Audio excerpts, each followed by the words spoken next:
You can unmute yourself if you feel it necessary to say the comment, but I want to control the background noise that could come from your thing. So good morning, everyone, and welcome. This is the opening class of the SCA pre-Pesach thing. I'm very happy to be involved and very happy to be the first class in the morning. Get you up bright and early, and it's great to see all of you.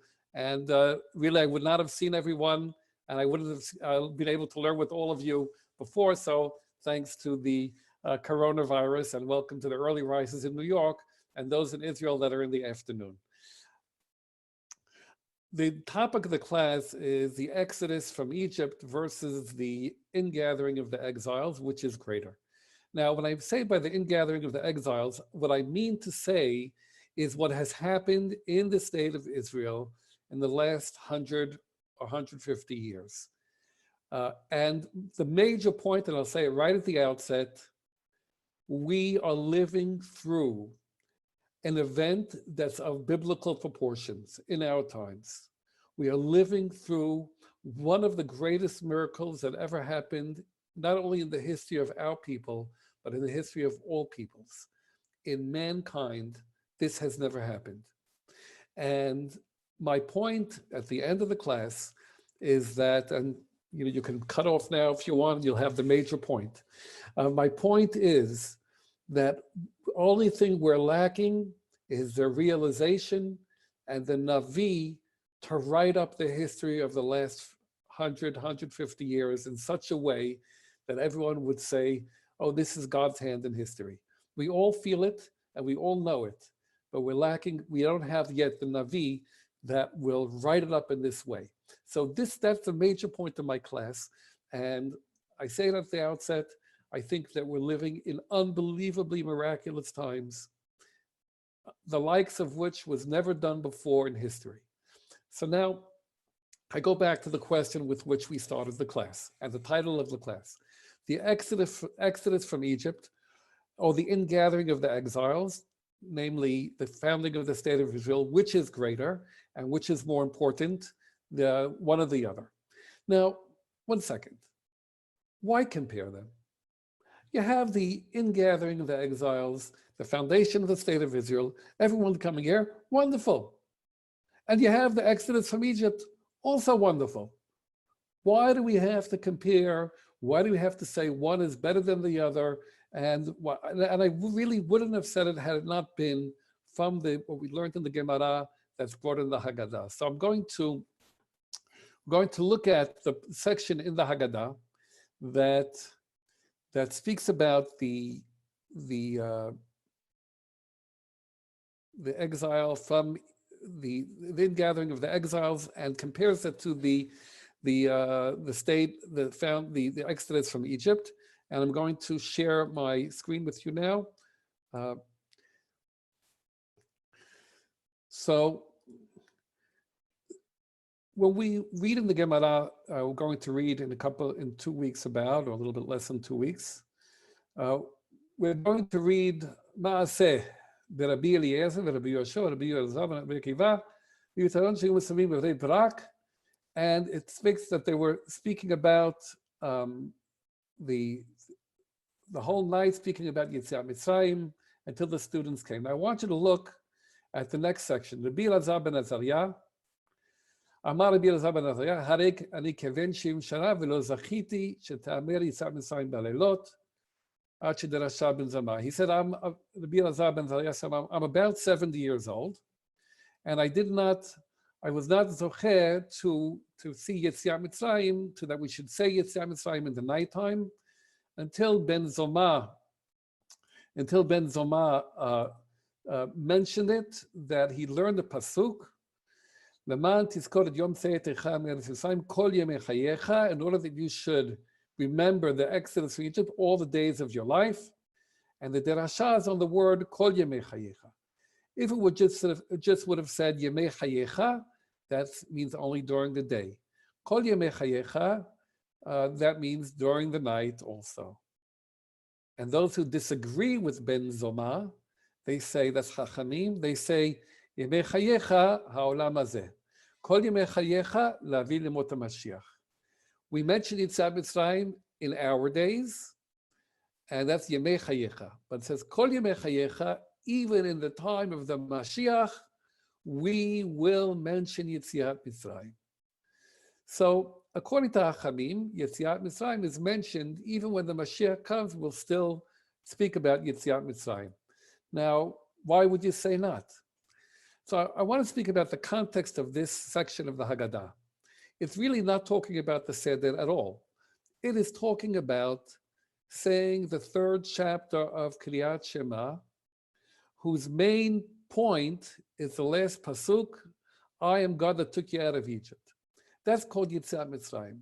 And Rabbi Elazar ben Azariah, even though he would say that third chapter in the evening, he was never sure why he should say it until Ben Zoma came and told him the Dirasha. Now, there are people who disagree and say you should not say that chapter. And now you see the Mishnah Masechet Berachot that speaks about, it speaks about Mazkirin Yetziat Mitzrayim Balelot. It's talking about saying the third chapter. And the rest of that is similar to, and here you have the English, the rest of that is similar to the Haggadah that we just read. And the Gemara continues, and this is the point I want to get to. That's at this part of the class. Tanya, the Braita says, now the Braita were parts of the Mishnah, parts of the Tanaic statements that were not included by the Yehuda Nasi into the Mishnah. They were extra canonical, and they sometimes have more information about how things were formulated and what the discussion was. And the rabbis of the Talmud, of the Gemara, both in Eretz Israel and in Bavel, would want to bring these extra added information. So sometimes they'll quote a Baraita to expand upon, and that's an important part of what this Baraita does. And it gives us a little bit more of the background of the discussion that happened. Tanya, now we have the discussion. We're inside the Bet Midrash. We're going back 2,300 years ago, or 2,200, let's say about 1,950 years ago. We're going back, and we're in the Bet Midrash having a discussion. Ben Zoma tells the rabbis, 1 second, rabbis, you say that we should mention Yetziat Mitzrayim in the time of the Mashiach? How could you say that? If Yirmiyahu already said the following thing, behold, the days are coming that says, Chai Hashem, the Lord lives who brought us up from the children of Israel out of the land of Egypt. Rather, as the Lord lives, that brought up and led the seed of the house of Israel up out of the north country and from all their countries which I had divided them.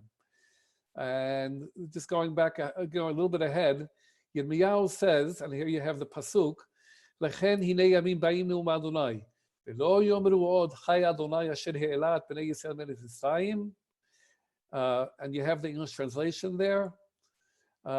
Ki im chai Adonai asher he'ela va'asher hevi et zera bet Yisrael me'eretz tzafona u'mikol ha'aratzot asher hidachtim sham v'yashuvu al admatam. So rather, they'll say, as God lives, who brought us out and led the offspring of the house of Israel from the north lands, from all the lands to which I banished them, and they shall dwell upon their soil. So, in other words, they won't say, shall no more say, God who took us out of Egypt, but they'll say, God lives who brought us, who did the ingathering of the exiles. This pasuk in Yirmiyahu appears to be saying that the ingathering of the exiles will be so great that it'll overshadow Yetziat Mitzrayim. And I would not have made the comparison had the Ben Zoma in the Gemara had he not brought up this comparison. So I'm going to discuss this now and say that Ben Zoma brings the pasuk in Yirmiyahu and says we don't, at the time of the future, the time of the Mashiach, if you will, we will no longer say the God lives who brought us out of Egypt, but God lives who brought us from the exile from the north. Now, Yirmiyahu might be saying something over here that the exile that's going to happen in his time, and this could be like a threat or warning or something to shake up the people, will be so great that it's going to really overshadow. If you think Egypt was big, needed big miracles, boy, is the future going to need big miracles. Now, I have to say something in that we have lived through the ingathering of the exiles. There are no more exiles. I'm not saying this is time of the Mashiach or anything like that, but I'm saying a reality is there are no exiles today. Anyone that, other than the fact that we're all exiled into our homes, but other than the fact that there's no one today, no Jewish person living anywhere in the world, maybe in Iran, there's still some people that can't get out, but most of, if not all of the Jewish people can at any point in time get on a plane, well, not any longer, I guess, but they said, why is the Mashiach going to come on a donkey? Because all the flights were canceled, right? We are living in a time when all the Jews who want to be in Israel can be in Israel. The short flight, even not that expensive, and relative to what it used to take to get here, and in the time of the Rambam and the Rabbi Yehuda Levi, that you had to travel for weeks on a boat. Rabbi Yehuda Levi, the last letter we have from Rabbi Yehuda Levi is that he's waiting on a boat in Port Said in Egypt, and he's waiting. They're waiting. Been on the boat now for 3 days in Egypt, just waiting for the wind to shift so that they could start making the travel. I mean, think of the things I had to go through in order to get to Exiles. And we just get on a plane, watch a couple of movies, eat the meal, and deal with baggage claim, and we're there. It's amazing. So we have witnessed, there are no more exiles. We have witnessed the ingathering of the exiles. So now the exiles that the discussion that the Gemara had or the Baraita had, will we mention the exodus from Egypt in the time of the ingathering of the exiles? We can answer that question. We can say between Ben Zoma and the Hachabim, which one is right? Ben Zoma says they will not say. The Hachabim say they will even say it in the time of the Mashiach. So we can actually answer that machloket, accepting the premise that we're living in the time of the ingathering of the exiles. We can actually answer that machloket and say the Hachamim are right. Even in the time of the ingathering of the exiles, we will mention Yetziat Mitzrayim, as we do every day in the Kriyat Shema, as we do every year in Pesach and the other holidays. And that's seemingly the answer to the machloket, is that we do measure it. We do mention it, and we do mention Yetziat Mitzrayim, even though we had the ingathering of the exiles. So, was Yirmiyahu wrong? Yirmiyahu said that they will no longer mention Chai Hashem that took us out of Egypt, but rather Chai Hashem that gathered us from all the exiles, places where we're exiled. Before answering that question, I'd like to ask ourselves the question, really, which is a greater miracle? If you had to measure the miracle and compare Yetziat Mitzrayim to the current ingathering of the exiles, Yetziat Mitzrayim, all the Jews were in one country. All the Jews were there for a mere 430 or 210 years, depending on which numbers you take, it doesn't matter. Compared to what happened now, the Jews have been dispersed for 2,000 years, many countries. Now, in Egypt, we did have a very terrible ruler that ruled that that the midwives should kill the babies being born. And even he made it even more cruel when he said that they should kill throw the firstborn baby, any babies into the sea, into the Nile. But compare that to the history, Jewish history in all the countries that we were, how many much more heinous crimes were done to us compared to Paro. Paro was a lightweight compared to Khmelnytsky, compared to Torquemada, compared to the Crusaders, compared to Isabella and Ferdinand, the Queen Isabella, compared to Yemach Shemo, Shem Reshim Midkav, all these people names should be cursed, compared to the things we've suffered over the years. Paro, much, much less. So I would say if you had to measure the things that we went through and the unbelievable in terms of the magnitude of the miracle, what happened in the last 100, 150 years is tremendous, even greater. But so now dealing with the question, number two is that another point is that we've, for many countries, many centuries, much more difficult things, and we were much weaker over the thousands of years in exile.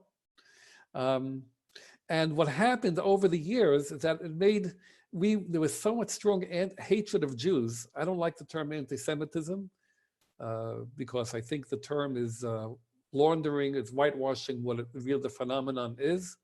It's Jew hatred. I mean, I can be anti-abortion or anti-something else, you know, it's like a philosophical opinion, but we're talking about Jew hatred. The thousands of years of Jew hatred that were perpetrated upon us by the church and by people not connected with the church, by Islam and by things, it just really weakened us as a people, maybe strengthened us.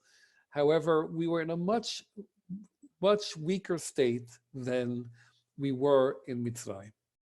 And we're taken out, we're brought back to the land of Israel. We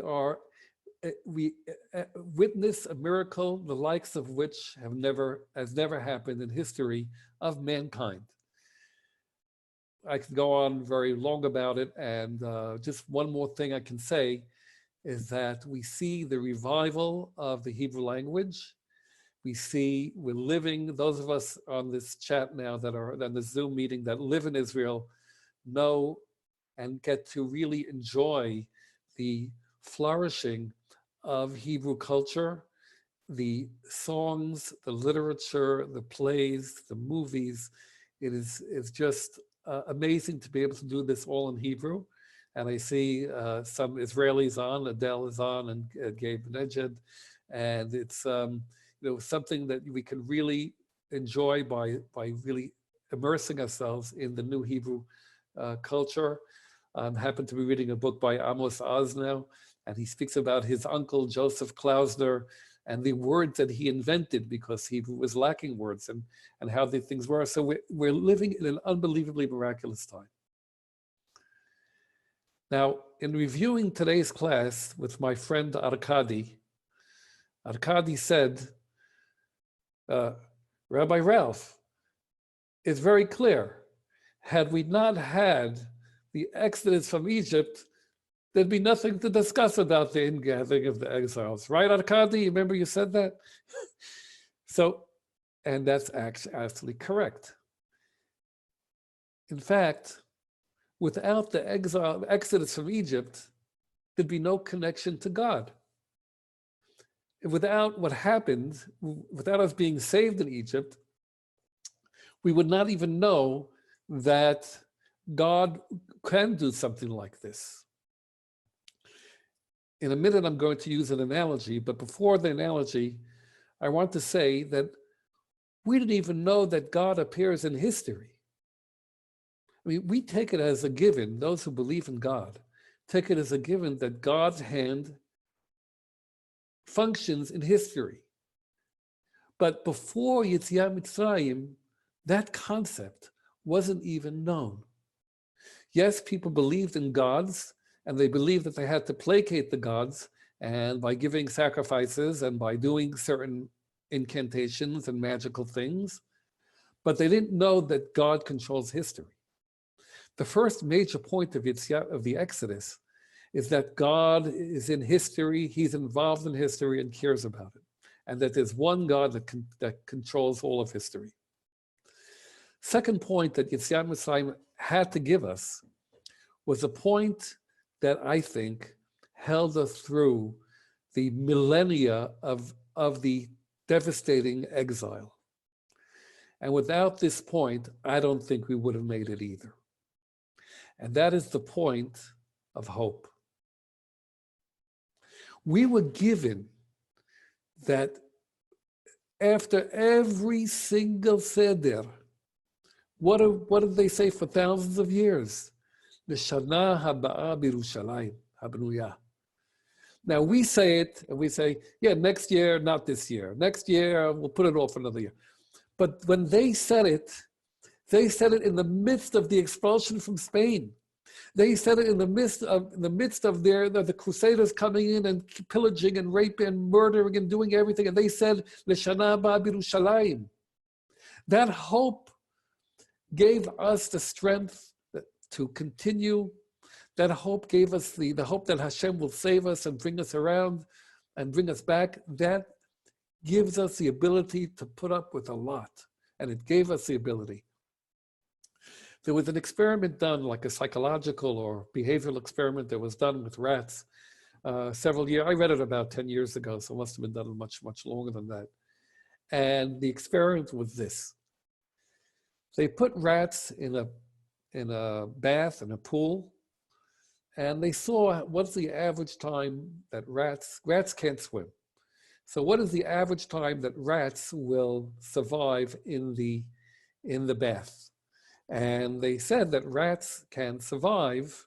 They found out an average of 8 or 9 minutes. Okay.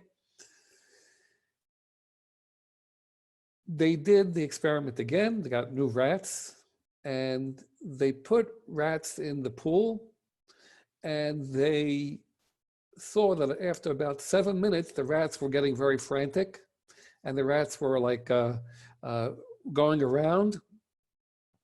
So now, at 7 minutes, they put a floating device, like a piece of wood or something in the rats, and all the rats scurried onto the float and were saved.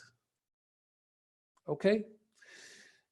Now they took these same rats that had the experience, there's a float coming at 7 minutes, right? They took these same rats, put them into a pool, right? And say, how long did these rats survive? Now, they went and 7 minutes came, there was no float. 8 minutes came, no float.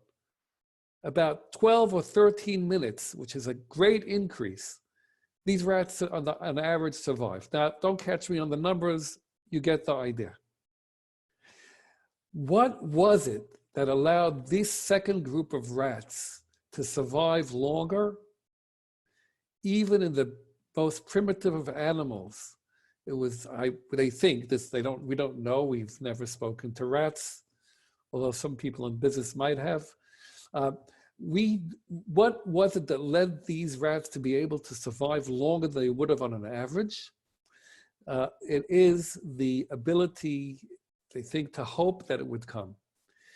By analogy, having in our minds as a people that God appears in history, that God took us out of Egypt in the past, could have been something that gave us the ability to survive throughout.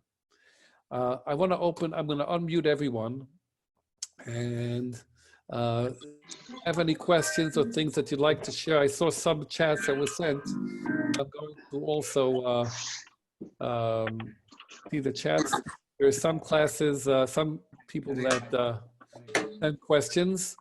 So let's see. Okay, Sabrina said, Sabrina would be happy if the mute button worked at home. Okay, thank you, Abe. Okay, so some very good questions. There was a question, why did Rabbi Sassoon not include Reshit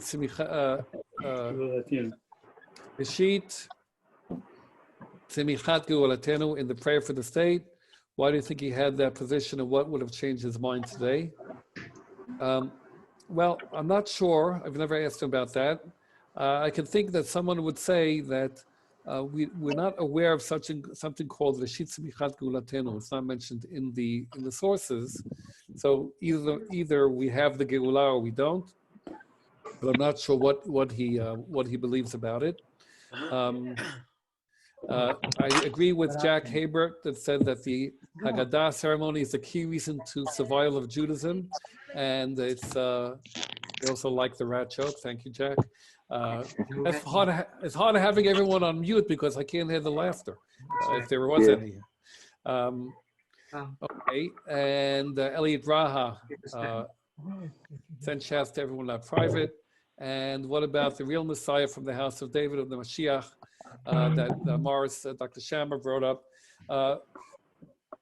The concept of the real Messiah, right? We have to. That's maybe a concept for another class that we can speak about.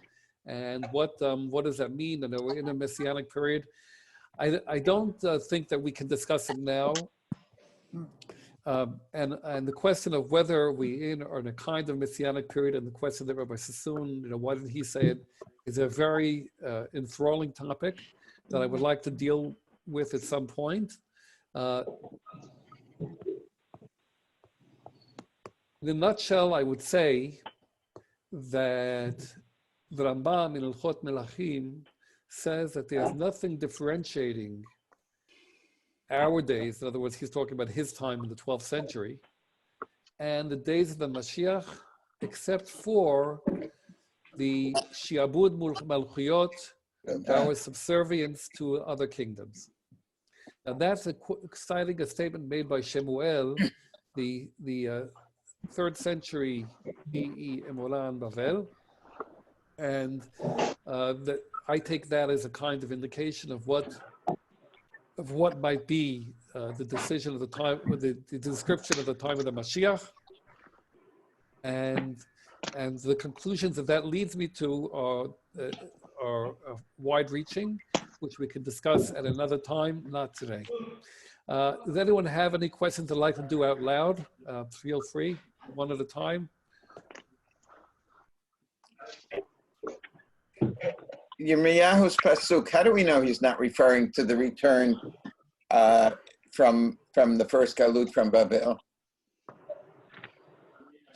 Because not everyone returned. So what? He's predicting, and they didn't act on it. It was available. Not everybody returned now. It could be that he was.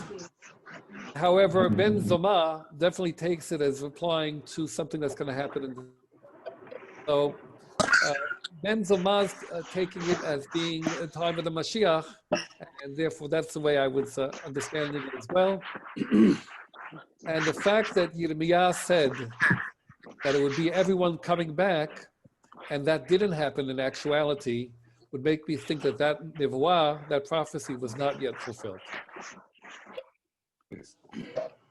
Rabbi, Okay. you mentioned in the beginning that this is one of the greatest miracles that we're experiencing, and that, but I would think that God could come about with another avenue to teach us to readdress our priorities instead of having people die all over the world.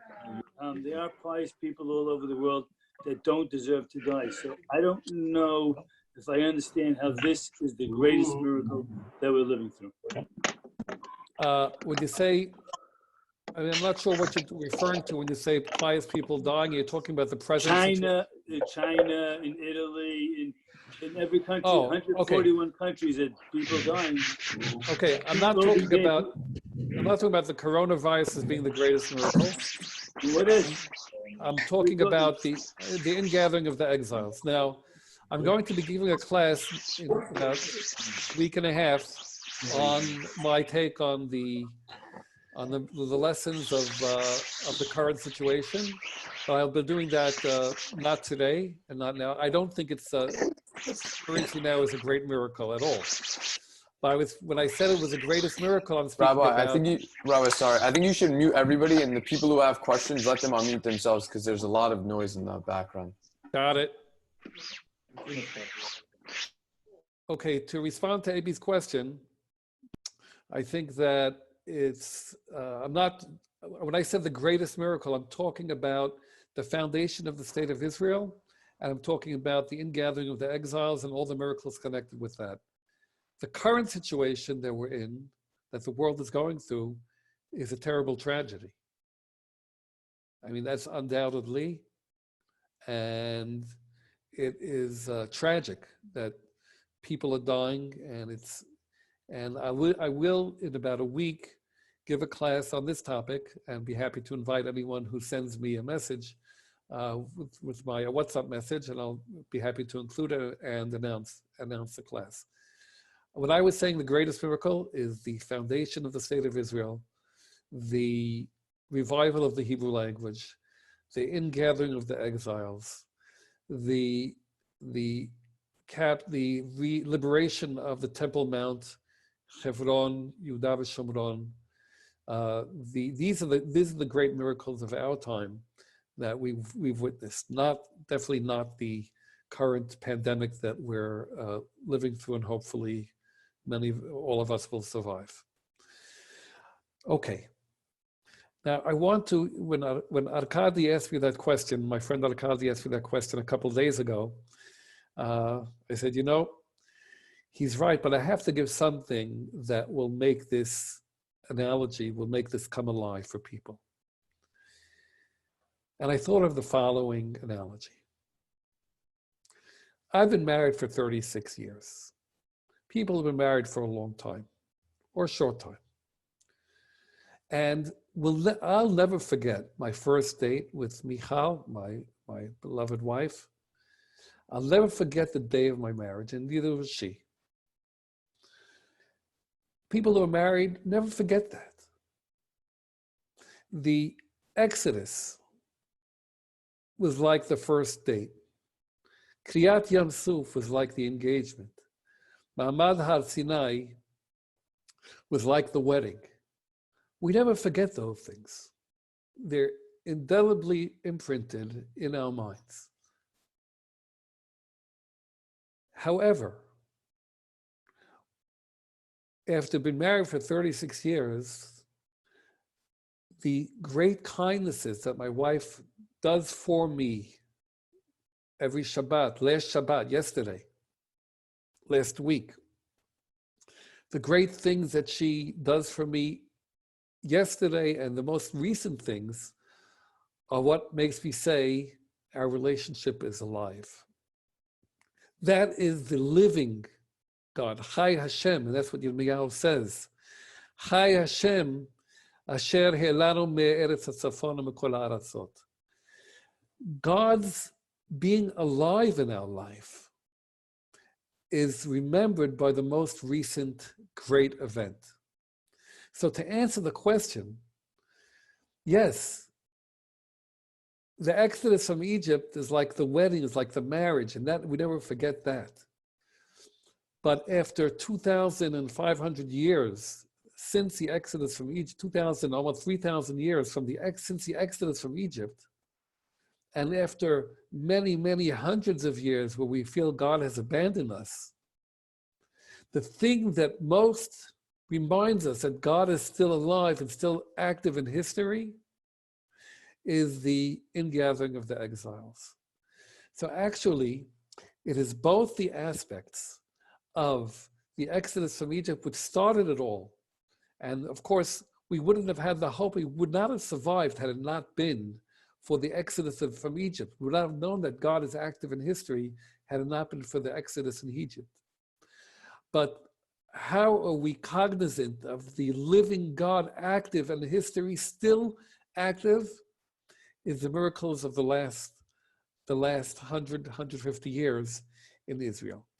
So the conclusions of this portion of the class is that both are important. The Exodus starting us off and the the ingathering of the exiles and the miracles that happened to remind us that God is still here and active and alive for us in our time. Raphael, So, yes. it's Gabe. Hi, Gabe. How are you? Baruch Let's Hashem. not forget, one of the main aspects of why undoubtedly the creation of the state of Israel and the ingathering of the exiles is far superior, is it is an aspect of choice.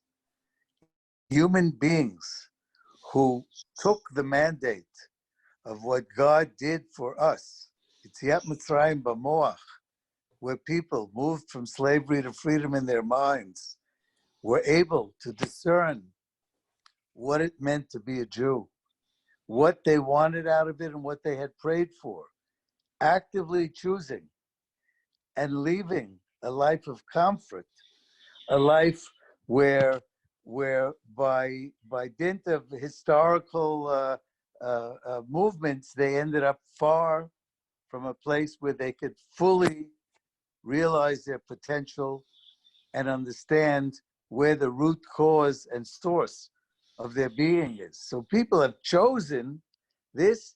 This compounds. This is a far greater miracle that the initial impetus of Yetziat Mitzrayim has led to a freedom in the mind. Yetziat Mitzrayim b'moach, that people have said, I choose to put my life and my being with my people in the land that was promised us, and to enable it to flourish and continue our historic progression. Yes, I agree that the nature of these miracles is very different. And the ingathering of the exiles and the coming to Israel is something that is by choice. And those who chose know why we've chosen it. And agree with those points, Gabe. Thank you. Okay, man. What I'd like to, and now I want to get back to the main part of my class because I have about 3 or 4 minutes left before I take some questions. I'm limiting the class to 45 minutes. And the point that I want to make is that we are living through a miracle of biblical proportions. We generally do not appreciate that because we're living through it. And I want to recall something that my teacher, Nechama Leibowitz, Alea Shalom, I learned with her for 3 years in Jerusalem. Nechama Leibowitz once told this story that she was sitting on a bus in 1968. She has a whole genre of stories, and one of them is about a bus ride that she had. So she was sitting in back of two people arguing about, was the 6-Day War a miracle? And one of them said, the 6-Day War was a miracle. And the other one said, what are you talking about, miracle? There was coordination between the intelligence and the Air Force and the ground troops and the infantry and everyone and the Navy, and there was coordination with this and that, and that was not a miracle. And the other one said, for all that to happen in Israel with Jews, that's not a miracle. So the point is that we are living, not everyone can see the miracle. And I think that even at the time of Yetziat Mitzrayim, and we have some hints of this, not everyone thought it was a miracle, because we have in the wandering through the wilderness, people who said that we should have stayed in Mitzrayim. We told you we shouldn't have gone out. I mean, this is the statements that are in the Tanakh, that they're in the Chumash. So, and if you take the rabbinic midrashim, even more so, the Bechilta brings on the pasuk v'chamushim alu b'nei Yisrael me'eretz Mitzrayim, which means, according to the Peshat, and Bnei Yisrael left Mitzrayim well accoutred with armaments and with equipment, and with food. The Midrash and the Mechilta says, Chamushim, only 1/5 left Egypt. Holy cow. 1/5, if the number of people leaving Egypt were 3 million, so that's only 1/5. Okay, here's another day I'm going to use algebra. If 1/5 is 3 million, then 5/5 is 15 million. That means, and according to the Hachamim, according to Chazal, according to the Midrash, that 12 million people died during the Makat Choshech, according to the Midrash. Now, do we take that Midrash literally or not? I'm not going to get into that issue now.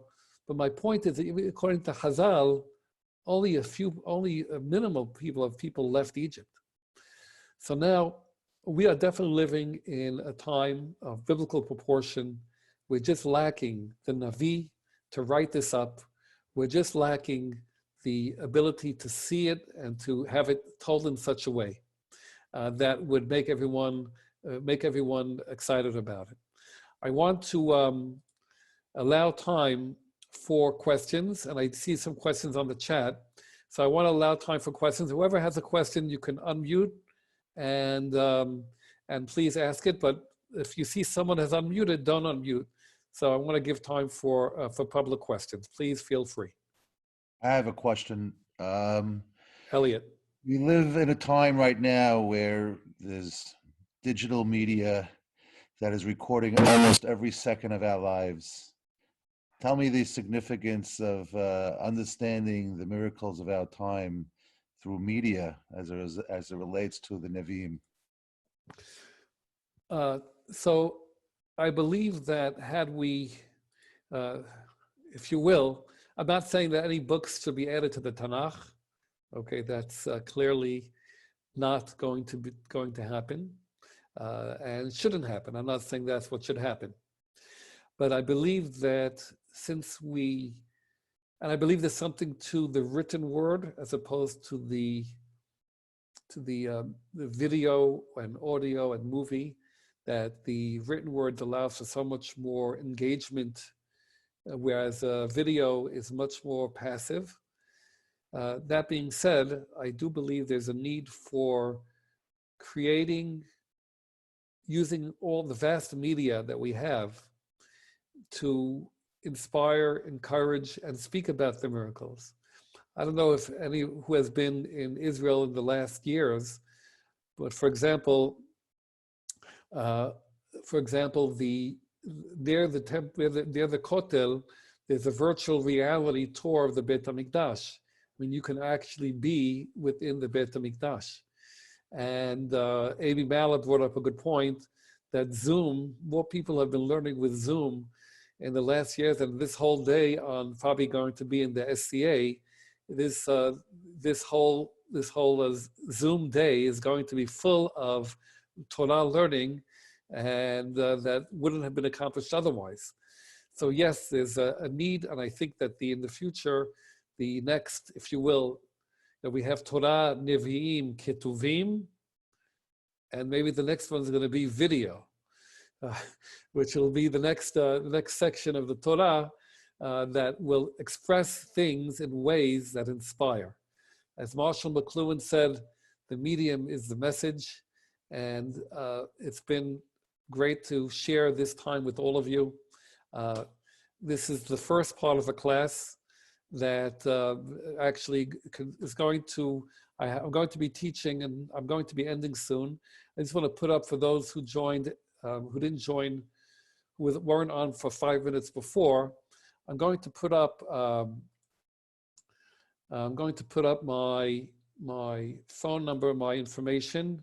I'll be giving a class every day at 8 a.m. on the Haggadah. And following that, at 9 o'clock on Daf Yomi, something that I started learning with my father and my brothers and Arkady, my friend, last week, and that will be continuing. So you have here information. Just send me a WhatsApp. You have my phone number there. Send me a WhatsApp, and I will include you in any or both of the classes. I'll also be happy to learn in small groups or privately with you. I have time in the afternoon to do that. So please contact me.